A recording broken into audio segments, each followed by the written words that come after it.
قیمت کے لحاظ سے، تو اس کو کمپیٹیبل بنانے کے لیے کہ ہمارے ملک میں چونکہ ایسے معاہدے کیے گئے ماضی میں جو کہ مہنگی بجلی پروڈیوس کرتے تھے، تو کیا وہ سٹیپس لیے جائیں جس سے کہ جو انڈسٹری ہے بائی اینڈ لارج، اور خاص طور پہ اسمال اینڈ میڈیم انڈسٹری، اس کو ایسے انسینٹیو دیا جائے کہ جس میں ان کو بھی یہ موقع مل سکے کہ وہ اپنی جو پیداوار ہے اس کو بڑھا سکیں، روزگار کے مواقع پیدا کر سکیں، اکانومی میں کنٹریبیوشن کر سکیں، جو لوکل پروڈیوس ہوتی ہیں چیزیں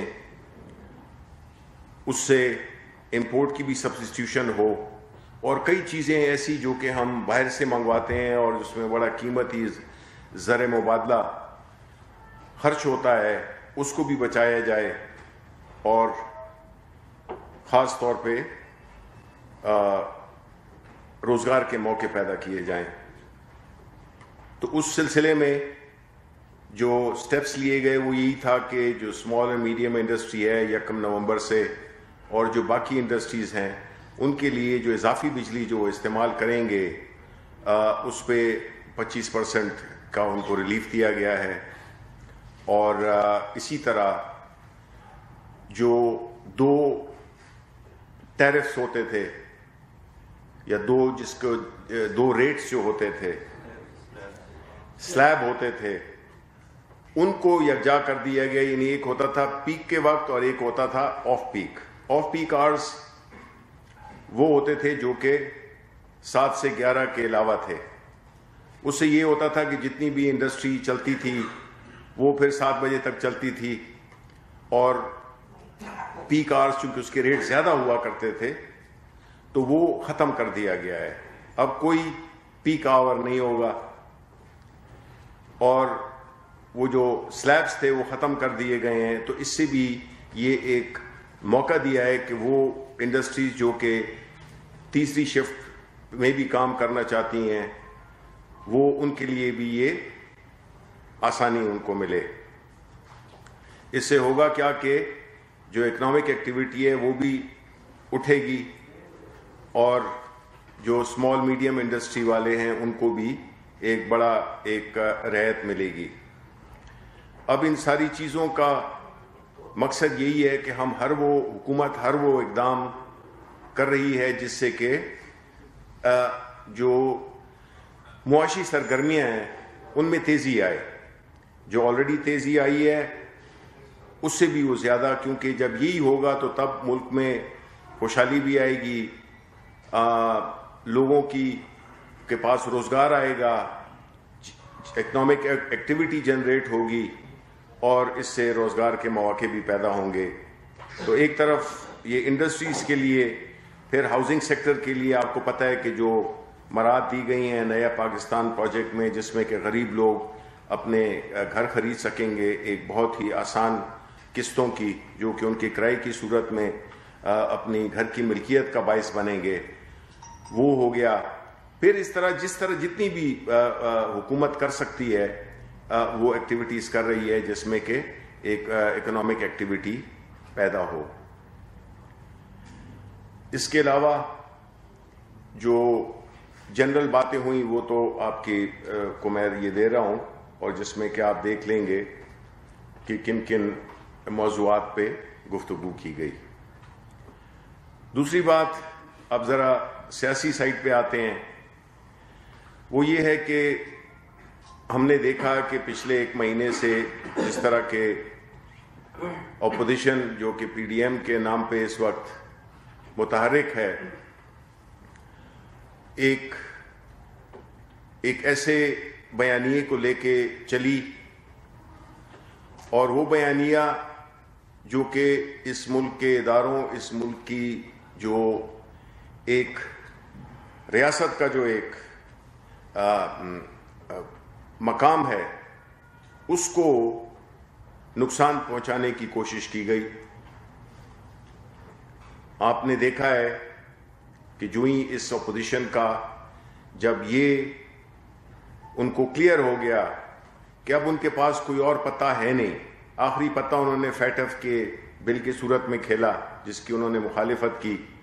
جب اس میں بھی کامیاب نہیں ہوئے تو پھر ان کو پتہ چل گیا کہ اب ان کے پاس کوئی ایسا اور پتہ رہا نہیں جس سے کہ وہ حکومت پہ دباؤ ڈال سکیں اور اپنے لیے کوئی مراحت حاصل کر سکیں، جس کو ہم عرف عام میں نارو بھی کہتے ہیں.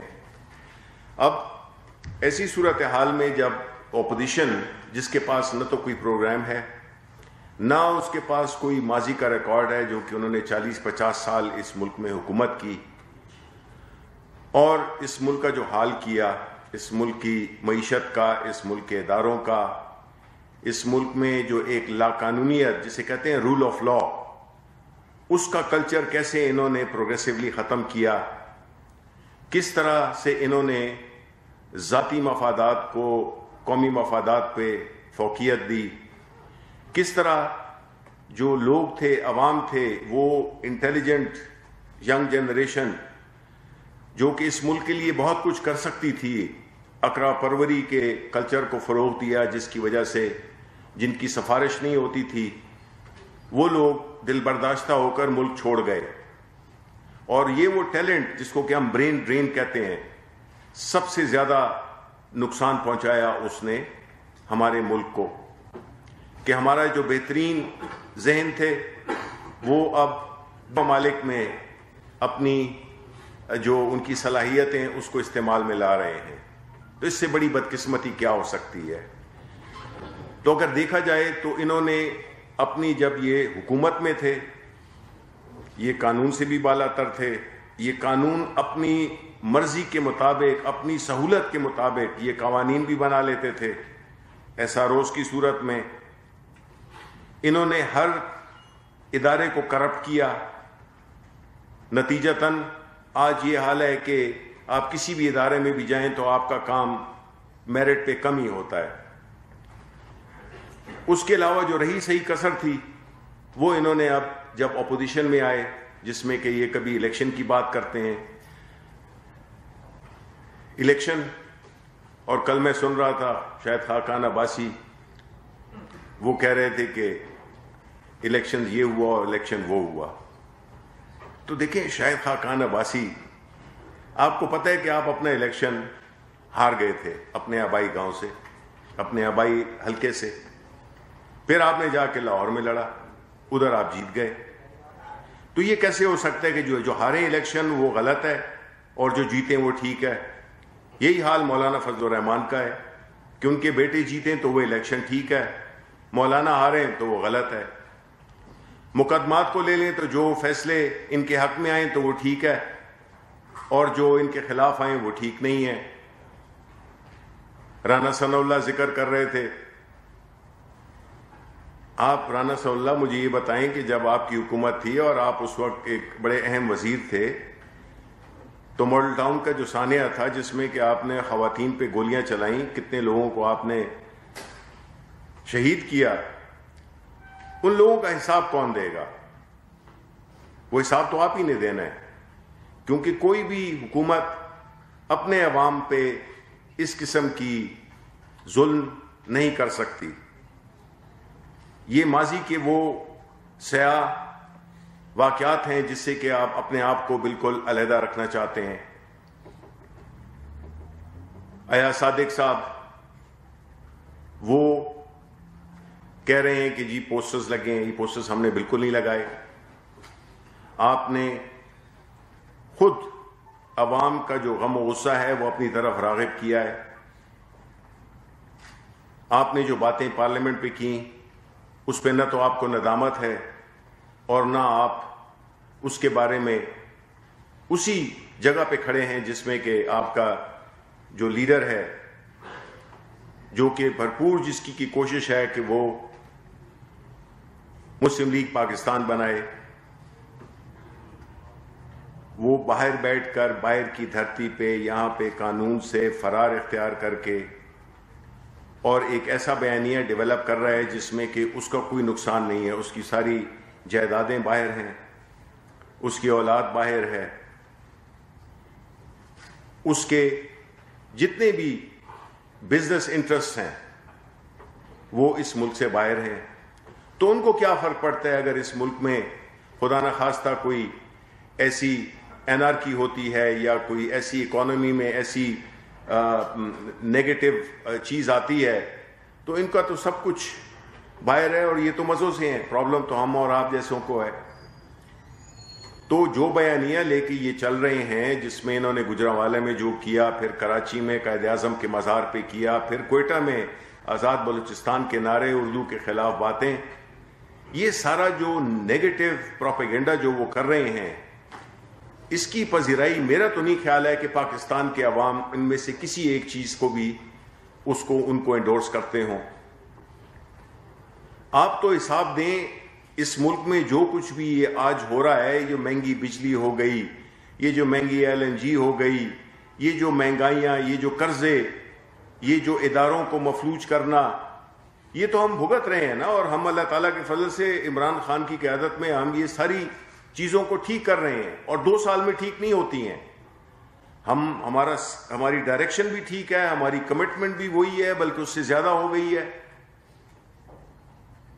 اور ہم چاہتے ہیں کہ جو گند کیا ہوا تھا پچھلی حکومتوں نے,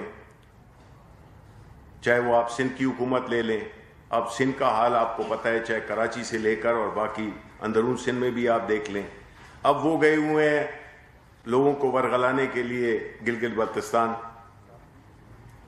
تو یہ جو پروسیس ہوا ہے اتنی 40 سال 50 سال سے, اس میں لوگوں نے سب کے چہرے دیکھ لیے ہیں.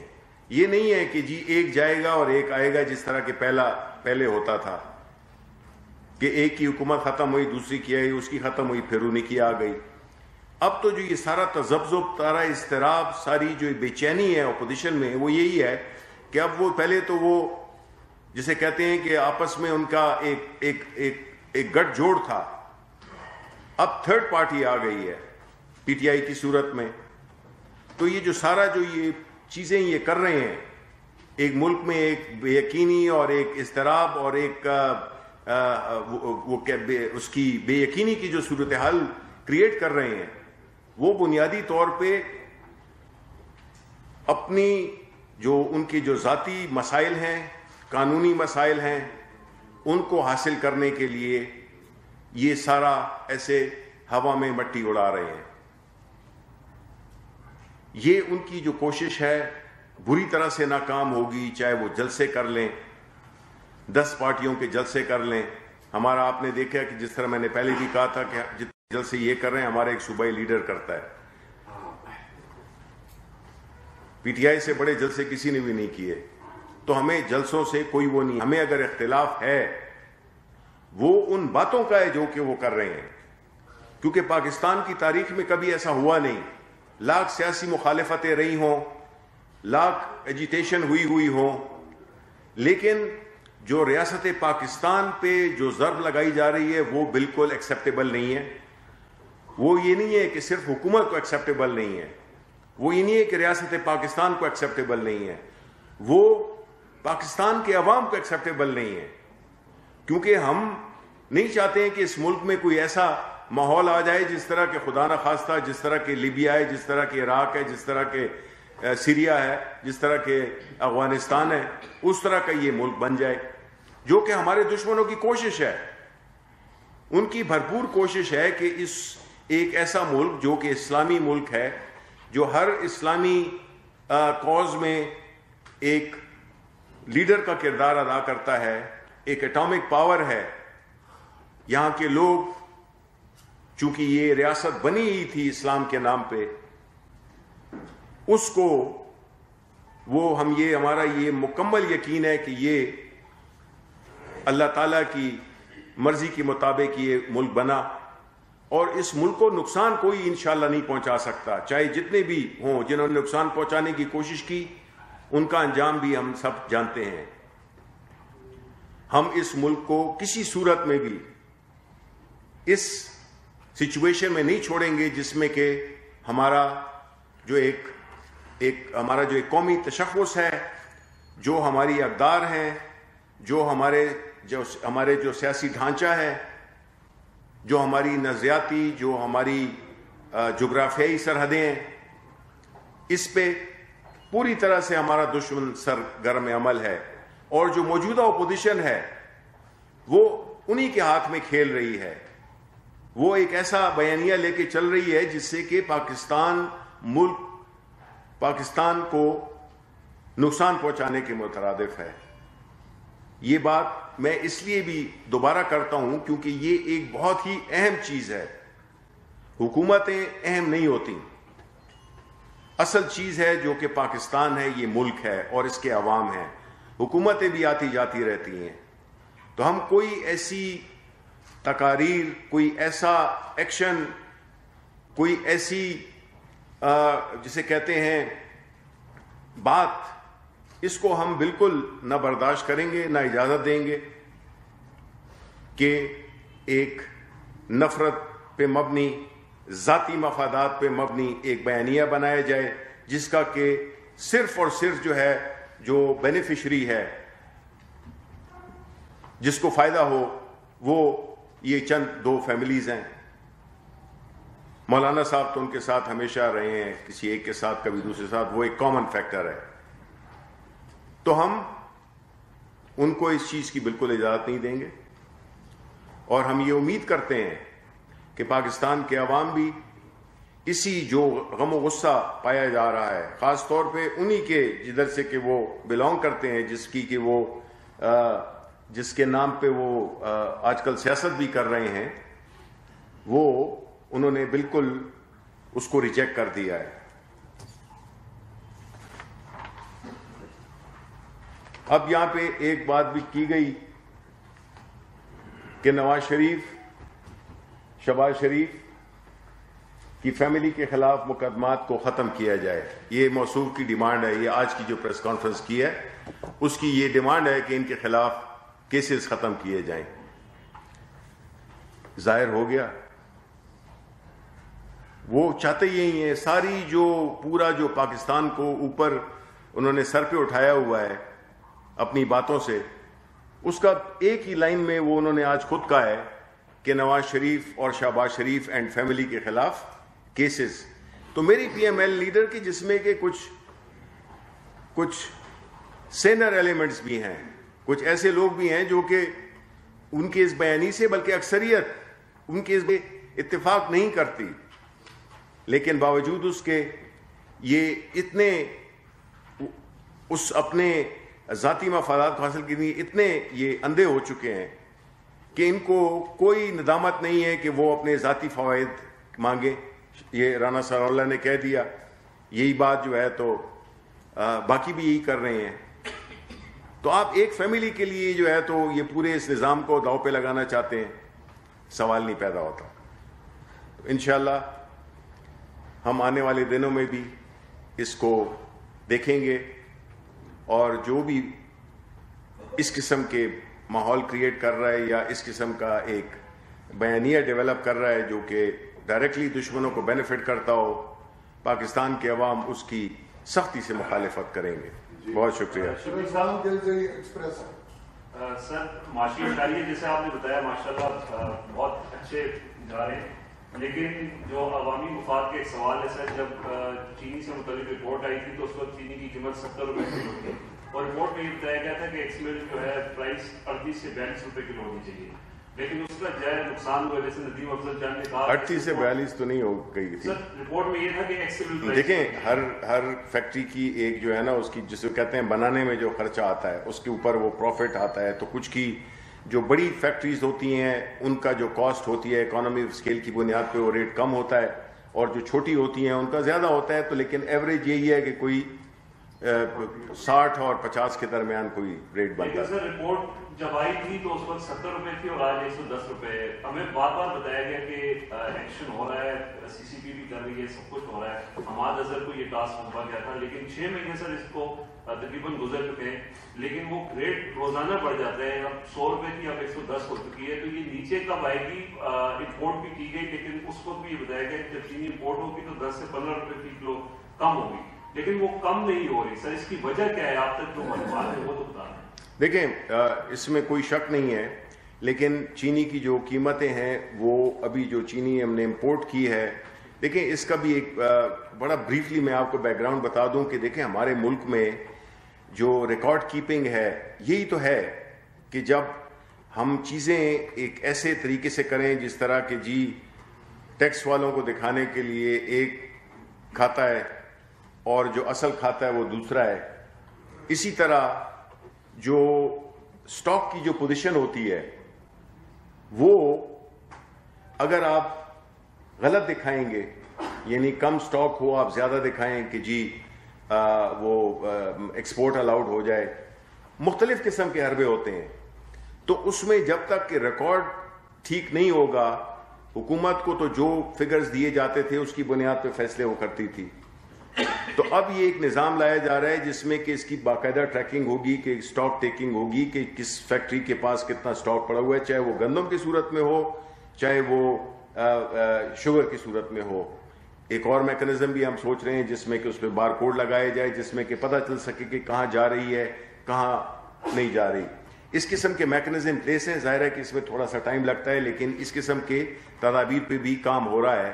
لیکن جو شوگر ہم نے امپورٹ اب کی ہے وہ پہنچنی شروع ہو گئی ہے، اور انشاءاللہ میں تو یہی امید کرتا ہوں. دیکھیں ہمارا تو یہی کوشش ہے کہ ہم نے تو سب کام اپنے وہ کر رہے ہیں، لیکن پرائم منسٹر یکسوئی کے ساتھ اسی موضوع پہ لگے ہوئے ہیں کہ آٹا ہو گیا اور چینی ہو گئی، اس کے ریٹس کو ہم نے کس طرح کم کرنا ہے، اور وی ول ڈو ہر چیز ہم کریں گے اس پرائسز کو نیچے لانے کے لیے. اور انشاءاللہ جو ہے نا، اب میں آپ کو یقین دلاتا ہوں کہ آپ عنقریب فرق دیکھیں گے.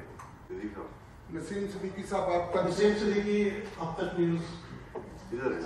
جی جی سر یہ بتائیے جیسے صدر ایوان والا واقعہ تھا مزار قائد کے اوپر یا یہاں صادق والا گھر ہے، اس میں عام شہری کو جا کے ایف آئی آر کیوں کٹوانی پڑتی ہے؟ اس میں اسٹیٹ جو ہے وہ اس طرح کے لوگوں کے خلاف مقدمہ ڈائریکٹ خود کیوں نہیں کرتی؟ اور دوسرا میرا سوال ہے، جس طرح پرائم منسٹر عمران خان صاحب نے کہا تھا کہ اب میں نواز شریف کو لندن سے واپس لے کے آؤں گا، تو کیا کیبنٹ میں کوئی اس طرح کی بات ہوئی کہ کس طرح انیشیٹو لیا جائے گا فارن آفس کے ذریعے، یا پرائم منسٹر خود بورس جانسن سے بات کریں گے، اور کیا اسٹریٹجی ہوگی، کس طرح لے کے آئیں گے؟ دیکھیں مختلف اسپیکٹس ہیں جہاں تک کہ ان کو لانے کا جہاں تک تعلق ہے. وہ آپ نے دیکھا ہوگا کہ جو سرکولیٹ کر رہی ہے، جو انہوں نے کوئی مریم صفدر نے کوئی تنظیم بنائی ہے جس کا کہ ایک ایجنڈا بھی انہوں نے پرنٹ کیا ہوا ہے، جس میں یہ بھی ہے کہ زبردست لانے والوں کا ہم وہ کریں گے.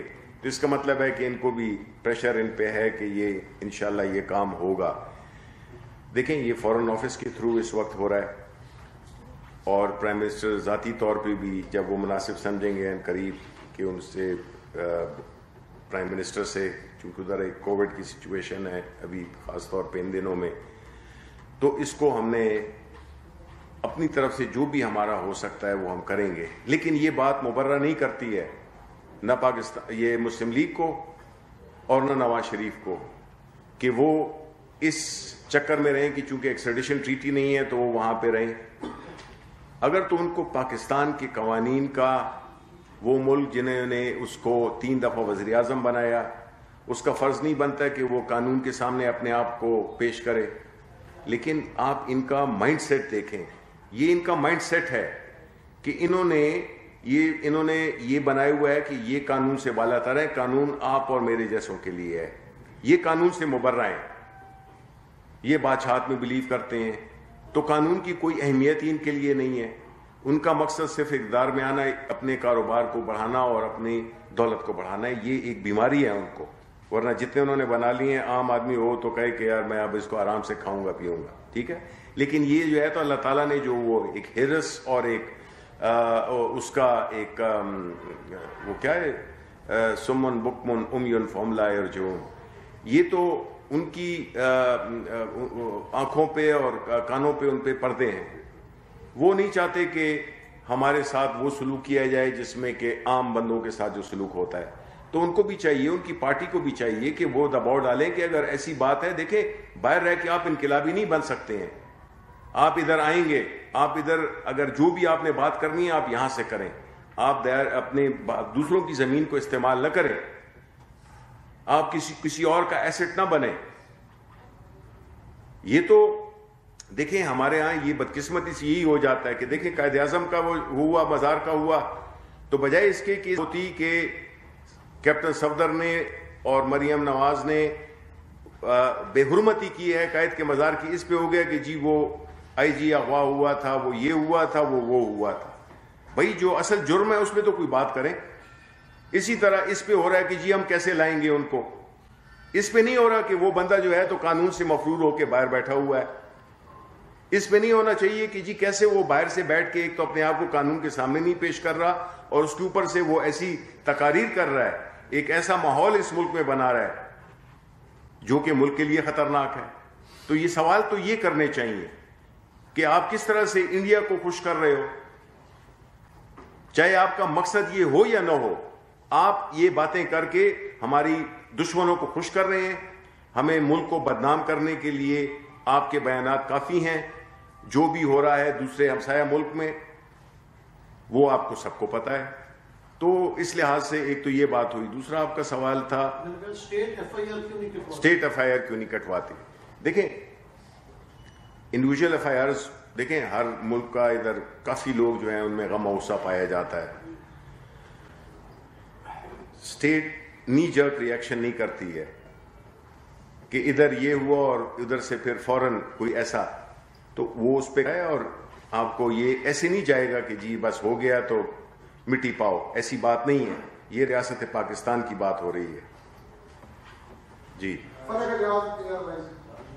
فرمائیے گا کہ پہلے بھی وفاقی حکومت کے متعدد خطوط کے باوجود سندھ حکومت کی جانب سے جو سرکاری اسٹاک سے گندم کے وہ ریلیز نہیں کیے گئے تھے، اور اب ایک مرتبہ پھر جب وفاق کی جانب سے گندم کی جو سپورٹ پرائس ہے وہ 1600 پر مقرر کی جا رہی ہے، تو سندھ کی جانب سے اس کو 2000 روپے مقرر کر دیا گیا ہے. تو ایسے میں جو گندم کا بحران ہے وہ کس طرح سے آپ دیکھتے ہیں کہ اس کو ٹیکل کر پائے گی حکومت؟ کیونکہ ماضی میں بھی ہم نے دیکھا کہ گھروں میں گندم کی قیمتیں زیادہ تھی، جس کے بعد جو اسٹاکس تھے انہوں نے تمام اسٹاک اٹھا لیے تھے اور حکومت اپنے اسٹاک مینٹین نہیں کر پائی تھی. تو اس صورتحال میں کس طرح سے پنجاب اور سمیت 3 صوبوں میں ڈائریکٹلی اور انڈائریکٹلی آپ کی حکومت اسٹاک مینٹین کر پائی ہے؟ بڑا اچھا سوال ہے آپ کا. دیکھیں یہ جو پوری کرائسس ہوئی ہے اور سال کے شروع میں آپ نے یہ دیکھا ہوگا کہ کووڈ میں پیپلز پارٹی کی سندھ حکومت کا کیا رول رہا ہے، کس طرح انہوں نے ایک کنفیوژن پھیلانے کی کوشش کی اور انہیں اس کی منہ کی کھانی پڑی. اگر ہم ان پہ جاتے تو آج خدا نخواستہ پتہ نہیں ہمارا حال بھی ہمسایوں جیسا ہوتا. انہوں نے اسی طرح گندم کو ریلیز نہ کر کے سندھ کے عوام کو مہنگا آٹا خریدوایا. آپ نے جو آپ کا جو فرض تھا ایک دانہ بھی ریلیز نہیں کیا. اوپر سے آ کے آپ نے جو ہے تو جو سپورٹ پرائس ہے وہ آپ نے ڈکلیئر کر دی. بائی دا وے جو سپورٹ پرائس ہے اور جو ریلیز پرائس ہے یہ 2 مختلف چیزیں ہیں.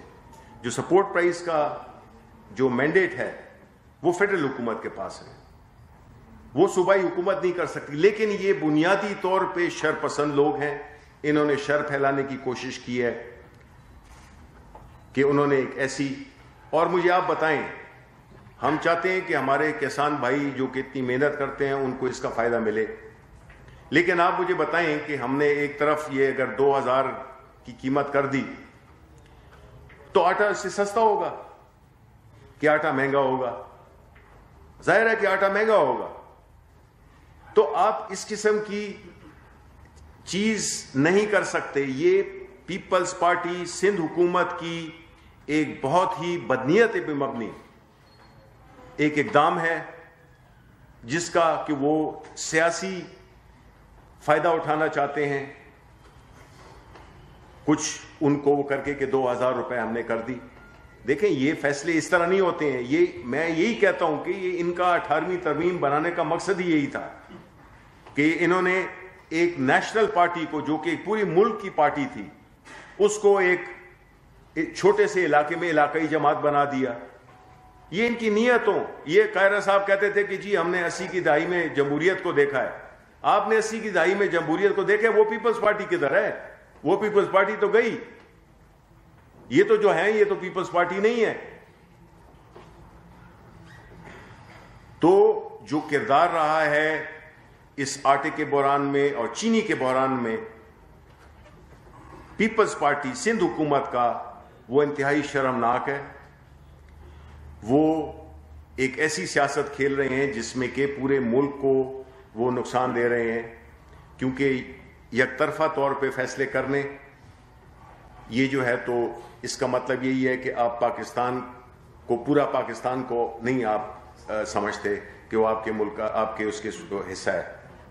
آپ ایک علیحدہ اپنی سیاست اپنی جو کرپٹ پریکٹسز ہیں جو کرپشن کا جو بازار گرم ہے جو سندھ کی حالت ہے اس کی بنیاد پہ آپ ایک بڑے ہی چھوٹے مقصد کے لیے آپ ایک بڑے مقصد کو قربان کر رہے ہیں. ہم ان کو ایکسپوز کریں گے. انہوں نے کووڈ میں بھی یہ شرانگیزی کی. انہوں نے گندم کے کرائسس میں بھی یہی کیا. سندھ کی عوام کو مہنگا آٹا خریدنا پڑا. انہوں نے ریلیز نہیں کیے. انہوں نے ہر وہ حربے استعمال کیے جس میں انہوں نے فیسیلیٹیٹ کیا, سہولت کاری کی, ہورڈنگ کی.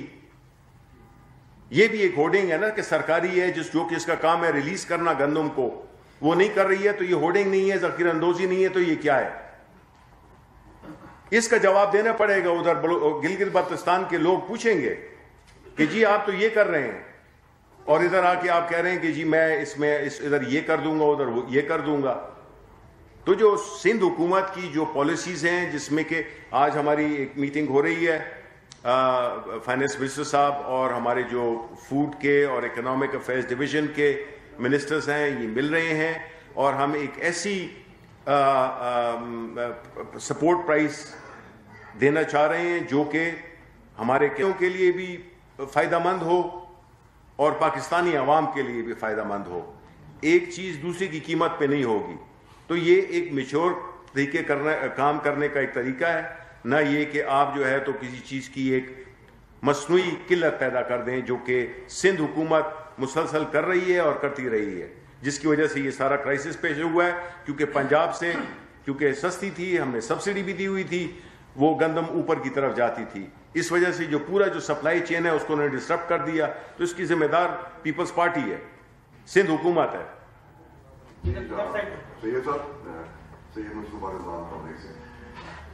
شہزاد ایک تو یہ آٹا چینی کا تو ذکر ہو ہی رہا ہے مطلب کافی عرصے سے. ابھی جو ریسنٹلی جو صورتحال جا رہی ہے جس میں پرائم منسٹر کو بڑی مطلب ہے کہ وہ غریب آدمی کی جو پریشانی کا جو ان کو احساس ہوتا ہے. ٹماٹر جو ہے وہ 200 اور 160 اور 180 200 تک چلے گئے ہیں. سیب 100 روپے کلو ہے. اب آپ بتائیں کہ مطلب ہے کہ جدھر مطلب اگر صرف ٹماٹر کی ایک چیز ہے وہ نہیں مطلب کنٹرول میں آ رہی. اور دوسرا یہ ہے کہ این سی او سی نے ایک واٹس ایپ متعارف کرائی ہے یہ ایس او پیز کے خلاف ورزی کے لیے وہ تصویریں آپ ان کو بھیجیں اور اس طرح. تو یہ آپ سمجھتے ہیں کہ اس کا یہ حل یہ ہے جبکہ ٹائیگر فورس آپ نے بنائی ہے تو وہ ٹائیگر فورس کس کام کے لیے بنائی ہے؟ دیکھیں پہلی بات تو جو آپ نے کی ہے اس کے بارے میں ٹماٹر وغیرہ کے بارے میں سبزیوں کے, دیکھیں آپ کو یہ بھی انڈرسٹینڈ کرنا ہوگا کہ یہ جو سبزیاں ہوتی ہیں یہ ظاہر ہے کہ مختلف علاقوں سے مختلف ٹماٹر ہیں, سوات سے بھی آتے ہیں اور مختلف علاقوں سے بھی آتے ہیں. کسی جگہ سیلاب آ گیا. پھر دوسرا یہ ہوتا تھا کہ آپ کی کچھ ایران سے بھی آتے تھے, آپ کی جو ساتھ میں لاہور سے واگا سے انڈیا کی سے بھی سبزیاں وغیرہ ہم منگواتے تھے. اب وہ تو ہو گیا ہے بند, ٹھیک ہے نا. جب آپ دیکھیں ہمارے لیے تو یہ آپ اگر اپنے نیشنل انٹرسٹ کو اور اپنی جو نیشنل پرائڈ کو اگر آپ سیکریفائز کریں تو پھر تو کوئی مسئلہ ہی نہیں ہے. لیکن میں یہ کہنا چاہ رہا ہوں کہ یہ مختلف چیزیں جو اکٹھی ہوئی ہیں اس کی وجہ سے یہ قیمتیں ہوئی ہے. جب زیادہ آ جائے گی سپلائی ڈیمانڈ کی بات ہے تو اسی کی وجہ سے یہ قلت بھی پیدا ہوتی ہے. حکومت اپنے تئیں یہی کر سکتی ہے. دیکھیں حکومت ایک نہ سبزیاں بناتی ہے اور نہ سبزیاں بیچتی ہے. حکومت فیسیلیٹیٹ کر سکتی ہے کہ جو ڈیمانڈ سپلائی ہے اس کو انشور کرے کہ چیزوں کی آمد و رفت میں کوئی دقت نہیں ہے, کوئی مسئلہ نہیں ہے. لیکن ساتھ ہی ساتھ میں حکومت یہ کر سکتی ہے کہ انہوں نے جس طرح ہم نے پنجاب میں اس طرح یہاں پہ اسلام آباد میں سہولت بازار بنا دیے, یوٹیلیٹی سٹورز بنا دیں. لیکن جو بنیادی چیز ہے وہ ظاہر ہے کہ کچھ موسم کی بھی وجہ ہوتی ہے. تو اس وجہ سے بھی چیزیں بعض اوقات مہنگی ہوتی ہیں, بعض اوقات سستی ہوتی ہیں. اور میں مانتا ہوں کہ یہ ہوتا ہے کہ جب ٹماٹر 200 کا ہوگا یا 250 کا ہوگا تو وہ ہر ایک اس کے بارے میں بات کرے گا, لیکن جب وہ 30 روپے پہ آ جائے گا تو اس کی کوئی بات نہیں کرے گا, because no longer an issue. تو نہیں ہونی چاہیے جی. ہم تو دیکھیں ہم ہیں عوام کی وجہ سے, اگر ہم بیٹھے ہوئے ہیں حکومت میں تو وہ آپ کی وجہ سے, عوام کی وجہ سے بیٹھے ہوئے ہیں. کیسے ہو سکتا ہے یہ کہ ہمیں اس چیز کا کی احساس نہ ہو یا تکلیف نہ ہو کہ جو چیزیں جو مشکلات عوام پہ آ رہی ہیں یا عوام پہ ہیں مہنگائی کی صورت میں, اس کو ہم جلد از جلد اس کا تدارک کریں. میں یہی امید کرتا ہوں کہ جلد از جلد ہم اس ایک مشکل فیز سے نکل جائیں گے. اور ساتھ ہی ساتھ میں یہ وہ والا ایک زمانے میں ہم نے یہ نہیں کہا ہے کہ اگر دالیں مہنگی ہیں تو آپ چکن کھاؤ, جو کہ ساگدار نے کہا تھا ان کی حکومت میں, ٹھیک ہے نا جی, جب دالیں اتنی مہنگی ہو گئی تھیں. تو یہ نہیں ہونا چاہیے, لیکن بعض اوقات یہ ہو جاتا ہے. اور میں آپ کو اس بات کا یقین دلاتا ہوں کہ حکومت ہر وہ ممکن کوشش کر رہی ہے کہ اس جن کو بوتل میں بند کر دیا جائے. اچھا سر یہ بتائیے گا کہ جو ایک سوال کر لیں سینئر صدر. اچھا سر یہ بتائیے گا کہ فردوس عاشق امان صاحبہ کو گزشتہ روز پنجاب میں معاملے خصوصی اطلاع لگایا گیا ہے. سپریم کورٹ کے فیصلے میں ان کے خلاف توہین عدالت کی کارروائی کا حکم دیا گیا ہے. تو کیا پنجاب حکومت یا تحریک انصاف جو ہے وہ عدالت کو کیا پیغام بھیج رہی ہے؟ کیا عدالتی جو فیصلہ ہے اس کا منہ چھڑایا جا رہا ہے؟ سر اس کے ساتھ یہ کہ فیاض الحسن چوہان کی ریپلیسمنٹ کی وجہ کیا ہے؟ نہیں دیکھیں جی, میں تو وجوہات نہیں جانتا, لیکن میں اتنا ضرور کہوں گا کہ یہ پنجاب کے چیف منسٹر صاحب, ان کا جو بھی ایڈمنسٹریٹو فیصلہ ہے, جو بھی فیصلہ وہ کریں وہ آزاد ہیں اس میں وہ فیصلہ. تو اس سے زیادہ تو میں کچھ نہیں کہہ سکتا. فیصلے کی قانونی حیثیت کیا ہے کہ ایک کے خلاف توہین عدالت کی کارروائی کا حکم سپریم کورٹ نے دیا؟ دیکھیں یہ جی, آپ کیمرے کے پیچھے سے ہو کے ادھر آگے سامنے آئے. سر یہ بتائیے گا کہ اس فیصلے یہ جو ان کا چارج دیا گیا ہے اس کی قانونی حیثیت کیا ہے کہ ایک طرف سپریم کورٹ کہہ رہی ہے کہ توہین عدالت کی دیکھیں یہ تو جو بھی ہوگا, جو بھی اگر کوئی لیگل کمپلیکیشنز ہیں تو سامنے آ جائیں گی. مطلب ہے وہ میرے یا آپ کے کہنے سے تو نہیں ہوگا, وہ تو جو بھی سچویشن ہوگی وہ آپ کے سامنے آ جائے گی. بہت بہت شکریہ.